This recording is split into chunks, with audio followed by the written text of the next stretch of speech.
அவன் இன்ஜினியரிங் முடிச்சிட்டு placement attend பண்ணிட்டு இருக்கான். நீ என்னடா வெட்டியா ஏதோ கனவு கண்டு? மா வெட்டியான கனவு இல்லம்மா, கெட்டியான கனவு.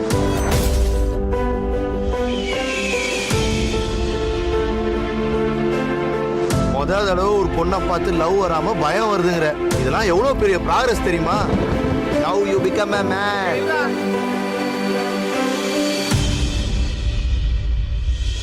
நீ அவளை லவ் பண்றியா இல்லையா அதை மட்டும் சொல்லு.